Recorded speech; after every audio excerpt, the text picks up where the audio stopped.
Hello, everyone. Mike Arnold here, co-founder of Path Trading Partners, along with Bob Iacchino. How is everyone doing? Good morning, Tesla Force. Good morning, Wavy. Good reversal on these indices right at that golden pocket. Yep, we'll take a look at all that.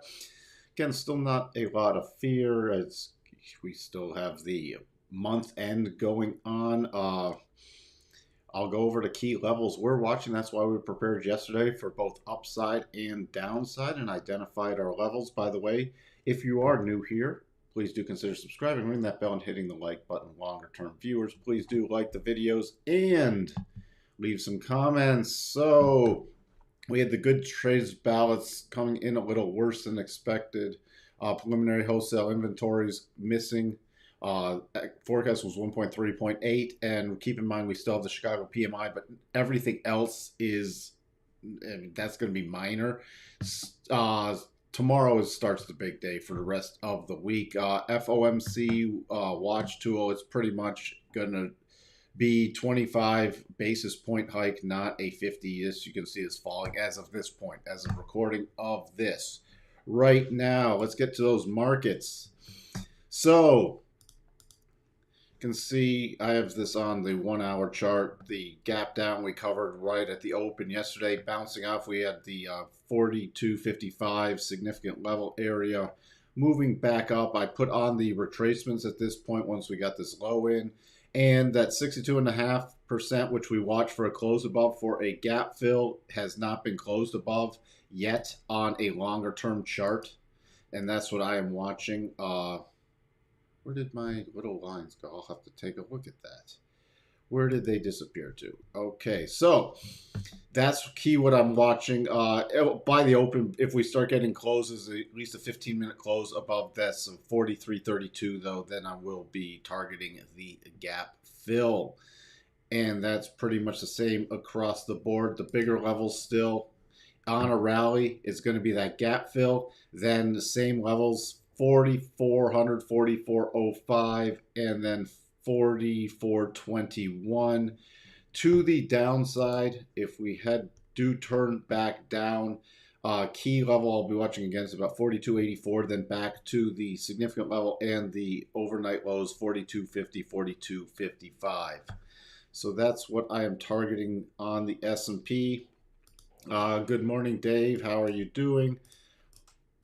Hi, Mike. Holding up for now, but DAX hanging on by a thin thread, I think. I have not checked in on the DAX yet. I was more focused on the U.S. markets, so keep me posted with that. NASDAQ, you can see, has closed at least on the longer term basis above the 62.5.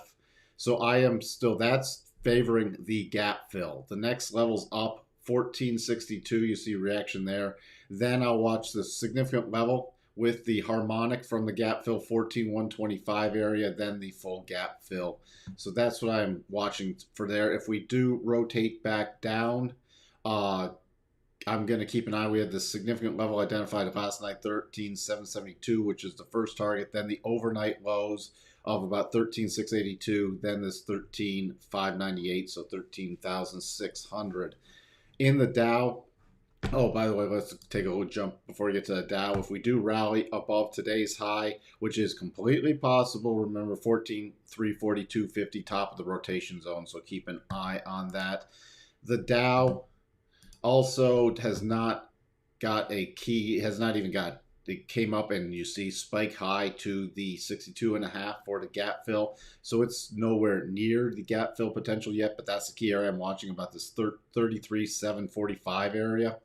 And then above there, do not ignore 33,829, but the Dow is acting the weakest with this bounce back. So key support, if we go on back down, I'm just really watching 33,318, and then if we drop below that, 33,058.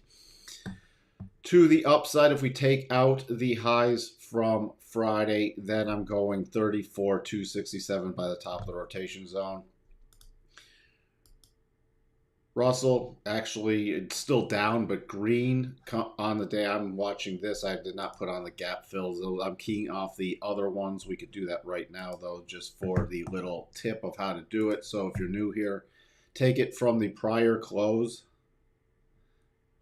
right here and go down to the lows, and the Russell has closed on long-term basis above that gap, so I'd also be watching for that gap fill in the Russell.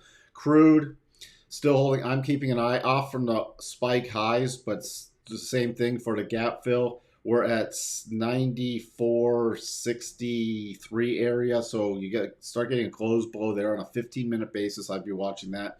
Then I'm targeting the gap fill. Remember, longer term, still very bullish. This was, again, everything's going to be rotating off the headlines. I know there were some peace talks. Didn't see anything coming of that, and I know they've concluded them now, so I'm going to be watching the headlines for that to see what people are saying. Here you have the 10-year notes. Again, flight to safety. They've been back and forth. You can see all over the place this morning, but holding above that key 126.25 and a half level. You can also see spiking up and reacting to that 127.13 area. So that's what I'm still watching for. Remember, we still, especially if it closes up here today, it's above the rotation zone. It's confirmed then on a closing basis, the double bottom. So I will start targeting the 127.23 and then 128.01. This is also the reaction. I switched to the weekly chart. This is also the reaction. You can see weekly rotation zone. So again, we get above there, then I'm really starting to watch some of that upside price action. Dollar index still back below that 97.25 significant level. So I'm really watching where we end up today, either below 96.70 area or above 97.25. That's key things I'm keying off of. Let's see, Christoph, did you see Switzerland joins the sanctions and locks up Russian wealth? Yes, I did see that. Yeah, they weren't neutral this time. I did see that. Thank you for putting that in the chat, though, for people who did not see that. Good morning, Sashi. So that's pretty much it. Gold, we'll just peek in on gold again. Back off the spike highs, but holding the daily rotation zone. So about 1900 is key to watch for if that support holds. If it rallies again, you have this 1938 area, and above there then 1960. Silver, I'm going to be watching this 24.71 for a closing basis today. And if we start getting above there intraday, going to watch the 25 area and then 25.17. The lows are right at the daily rotation zone, so that's very key for me to hold support. SQ chart looks like a move to 159.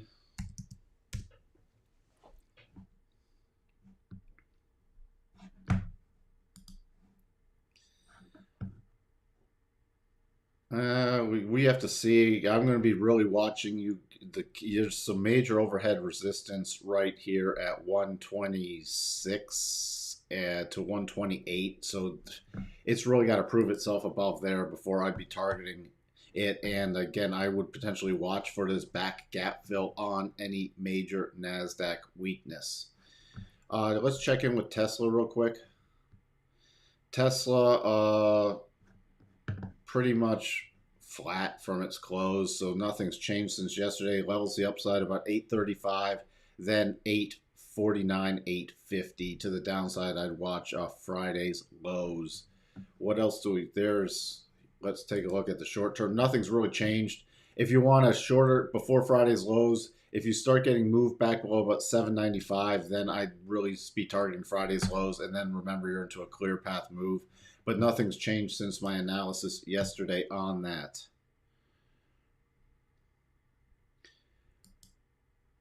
Would you mind confirming gap fill at 856 from 18 February on Tesla, please? Would you mind confirming?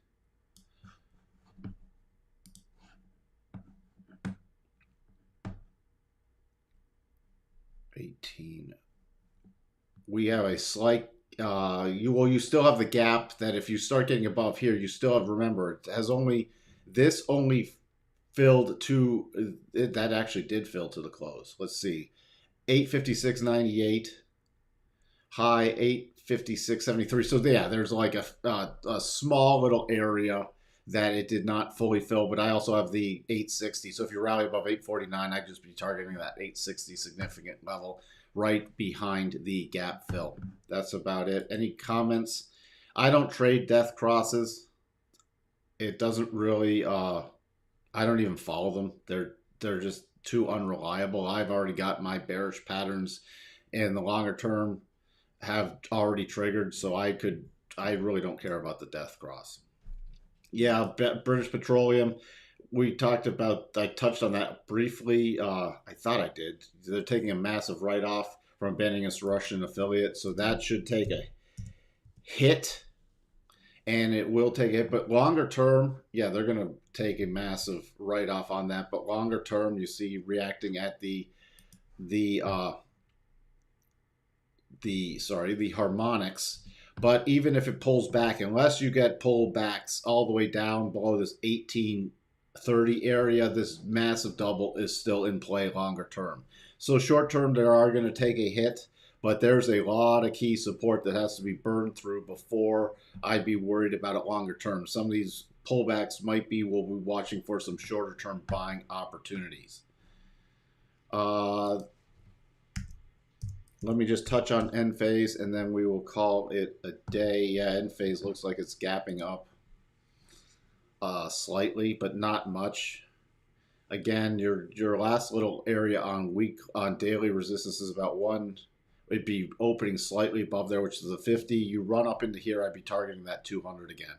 That gapped above and couldn't hold. And remember, the 200 is an area, so I'd fine tune it with some harmonics, but that's the about 170. 174.50 area. Keep an eye on that. And 174.50. You're into the weekly rotation zone, so if you can start running above there, my next target would be about 164, 165 area. That's where we sit. Everyone, again, have a great trading day. It's going to be headlines day to day, and still you have the slight upward bias because of month end. So again, know where your key levels are, and then if you do get momentum bars to the downside, I'd recommend not standing in front of them because something probably came across the headlines. So other than that, it's just going to be, we're still long-term bearish on a lot with the markets, but short-term a slight bullish bias. Raj, I think Russian and European energy situation changes fundamentals on solar alternative energy. End phase may benefit. It might. But you know, the bigger play is going to be, I think the bigger play is Germany talking about starting up their nuclear reactors again. And I'm more, if you want to play stuff based off of that, I'm looking at uranium. There's some really good uranium plays out there, so keep that in mind. I will talk to everyone later. Unless something major happens, no midday update. We'll just do our normal updates. If there is something major happening, I'll put in Discord if I'm going to do a stream. By the way, again, if you're new here, please do consider subscribing, ringing that bell, and hitting that like button. Longer term viewers, please do like the videos and leave comments. Until then, I'll talk to everyone later.